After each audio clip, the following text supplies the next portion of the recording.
Vous avez regretté certaines choses que vous avez dites.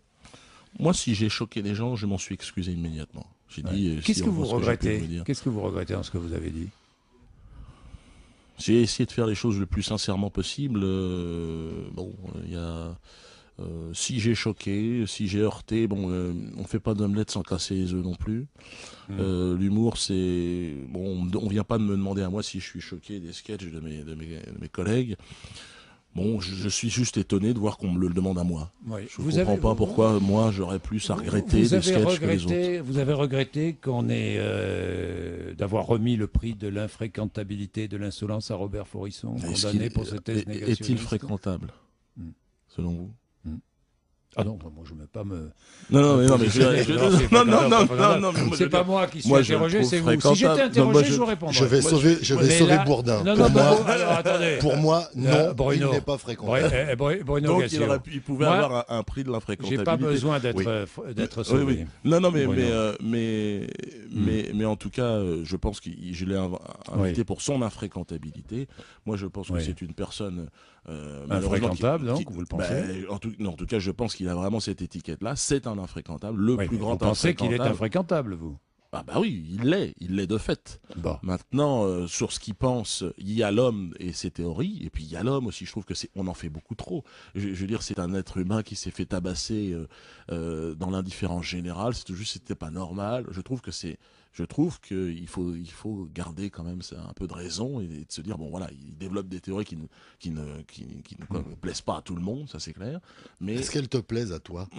Ça c'est. Oui, non, si, c'est une bonne question. Est-ce qu'elles te plaisent à toi? Elle ne m'intéresse pas vraiment en fait ces théories-là. Si vous voulez savoir, je trouve qu'on est focalisé depuis trop longtemps sur cette période de l'histoire et qu'on en oublie les souffrances actuelles, des gens qui crèvent la dalle un peu partout sur cette planète. Moi, je suis originaire d'un pays d'Afrique où les gens meurent au fond du jardin de chez mon père, et je trouve que ce n'est pas normal qu'on hypertrophie comme ça certaines parties de l'histoire et qu'on ne s'occupe pas des drames et des génocides actuels. Bien, dans beaucoup de pays, on ne peut pas dire grand-chose. Hein. Vous le savez. Mais ici, en France, je ne pas la peine d'aller chercher bien loin. Mais en France, vous trouvez qu'on ne peut pas tout dire? Je suis bien placé pour vous le dire. Bruno Gassio, vous pensez qu'on ne peut pas tout dire en France? Il est la preuve qu'on ne peut pas tout dire, malheureusement. Oui. Ouais. C'est pour ça que le livre existe d'ailleurs, parce que si on pouvait réellement tout dire dans le cadre de la loi, qui est assez précise, il n'y aurait pas eu de livre. Elle est précise, oui. Elle est très précise, la loi. Oui. Et si on pouvait réellement tout dire en France, Dieudonné serait encore... Oui, mais cela dit, Dieudonné, il a été condamné. Oui, mais alors pourquoi, par la loi, pourquoi par la justice? Oui, mais de la même façon, Marc-Olivier Fogiel a été condamné, Arthur a été condamné, et plein d'autres ont été condamnés. France Télévisions a été condamné, Marc Tessier, président de France Télévisions, a été condamné.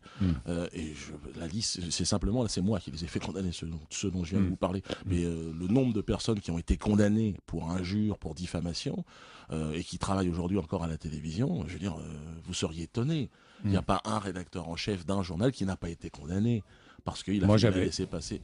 Vous jamais pour l'instant. Est-ce que vous prenez ça, en 35 ans, c'est pas mal. Donc c'est un miraculeux. Mais non, mais vous prenez un effort, Bourdin. Je vais essayer de faire un effort. Vous prenez ça. Essayer d'être condamné. Non, mais vous prenez ça comme quelque chose de positif. Vous l'avez été, Bruno? Pas personnellement, mais Canal+ a été condamné pour des blagues que j'avais faites sur des personnes de petite taille en disant que j'en mangeais.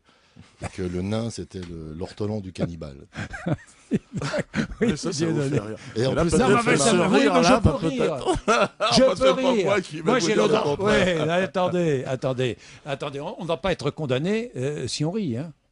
Ça peut. Ça dépend des sujets. Ça dépend des sujets. Ça dépend des sujets. Ça peut être pris pour une contestation.